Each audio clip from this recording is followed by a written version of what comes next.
மோசேட்டில் ஊழியத்தை கொடுக்கிற பொழுது என்ன அந்த நம்பகத்தன்மை என்றால் அது தேவன் வைத்த கிருபை. என்னை உண்மையுள்ளவன் என்று கர்த்தர் சுவிசேஷ ஊழியத்தை இடத்துல கொடுத்தார். தீமோத்தேயுக்கு பவுல் எழுதுகிற நிருபத்தில், இந்த தீமோத்திக்கு நிருபத்தில் பவுல் எழுதுகிற அந்த நிருபம் தீமோத்தேயுக்கு எழுதப்பட்டிருக்குது. என்னை உண்மையுள்ளவன் என்று கர்த்தர் சுவிசேஷ ஊழியத்தை எனக்கு கொடுத்தார். அந்த உண்மையை பார்க்கிறார், சுவிசேஷகனுடைய உண்மையை கர்த்தர் பார்க்கிறார். அந்த சுவிசேஷகத்தில் போட்டு நெய்ய ஒரு பல பாடுகள் வழியை கடந்து செல்கிறார். ஆனால் ஊழியத்தை விடல, உத்தமத்தை விடல.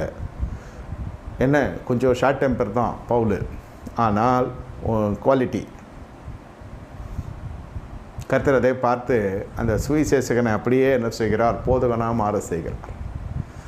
அவர் எங்கெங்கெல்லாம் சுவிசேஷம் அறிவித்தாரோ அந்தந்த பட்டணங்கள் எல்லாம் ஒரு காலகட்டத்தில் தேவனுடைய ஆலயங்கள் எழும்ப ஆரம்பிக்கிறது. மனுஷனை கொண்டு ஆலயங்கள் எழுப்பப்படுகிறது. அங்கு போதகர்களை நியமிக்கிறார், அவர்களுக்கு பயிற்சி கொடுக்கிறார், சபை விசாரிக்கிறார், போக்குவரத்துமாக இருக்கிறார், சபையை சுற்றி வர்றார், சபைகளை ஸ்தாபிக்கிறார். சுவிசேஷம் ஒரு புறம், இன்னொரு புறம் சபைகளை ஸ்தாபிக்கிறது, இன்னொரு புறம் ஊழியர்களை எழுப்புகிறது. இவ்வளோ பெரிய பணிவிடையை கர்த்தர் கொடுக்கிறார் என்றால் எப்படி அந்த மனுஷன் அந்த அழைப்பை எடுத்து புரிந்து கொள்ள முடியும்? தனிப்பட்ட விதத்தில் அந்த மனுஷன் தேவனை சந்திக்கிறான். ஊழியம் செய்ய விரும்புகிற அன்பான சகோதரனே சகோதரியே, நீங்கள் எதையோ ஒன்று நினைத்து கொண்டு யாரையும் முன்மாதிரியாக வைத்தெல்லாம் நம்ம இது பண்ண முடியாது. புளியை பாட்டு பூனை சூடு போட்டுக்கின்ற போல் இருக்கும். அவங்களுடைய அழைப்பு, அவர்களுடைய பின்னணி, அவர்களுடைய காரியங்கள் எல்லாம் நம்ம அது மாதிரியாக நம்ம இருக்க முடியாது. என்ன, நம்முடைய அழைப்பு தனிப்பட்டது. நம்ம கர்த்தர்கிட்ட போனால் அதனுடைய பலன் வேறு. அனனியா என்ற மனுஷனை கர்த்தர் எழுப்புகிறார். அந்த அனனியாவை அதிகமாக நீங்கள் பார்க்க முடியாது. அதே போல் மத்தியாஸ் என்ற மனுஷனை இவர்கள் சீட்டு போட்டு குளிக்க எடுக்கிறாங்க. யார்? அப்போஸ்தலர்கள். 12 பேரில் ஒருத்தன் போயிட்டான், தூக்கு போட்டு செத்து போயிட்டான். அவனுக்கு பதிலாக மத்தியாசை சீட்டு போட்டு எடுத்து இவன் தான் நம்மளுக்காக கர்த்தர் வச்சுருக்காரு. இது மாம்ச தேர்ந்தெடுத்தல்.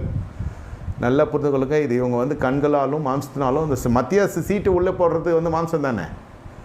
அது குருட்டாம்போக்கில் எடுக்கிறதுலாம் அந்த காலம் அது.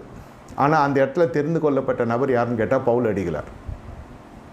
சவுலாக இருந்து பவுலாக மாறினார் இல்லையா? அந்த 11 பேராக இருந்தாங்க. அந்த யூதாஸ் குறைத்து இருந்த இடம் காலியாக இருக்குது. அதை நிரப்ப வந்த மனுஷன் கர்த்தரால் எழுப்பப்பட்டது பவுல். இது சத்தியம் ஐயா. ஆனால் அந்த மனிதனை எழுப்பினது ஒரே மனிதன் அனனியா. அதன் பிறகு அனனியாவை எங்கேயுமே நீங்கள் பார்க்க முடியாது. அந்த ஒரு தலைவனை எழுப்பதான் அந்த மனுஷனுடைய மகா பெரிய ஊழியம். போதும். சில பேர் லட்சக்கணக்கான ஜனங்களுக்கு ஊழியம் செய்வாங்க. அந்த ஊழியம் செய்கிறவர்களுக்கு உடன் ஊழியக்காரர்கள் சிலர் வைப்பாங்க. ஆண்டவர் வைப்பார். அதை புரிந்து கொள்ளணும். ஆனால் அதே பேட்டர்னில் நம்ம ஊழியம் செய்யணுன்றது இல்லை. ஆனால் இன்றைக்கி அதான்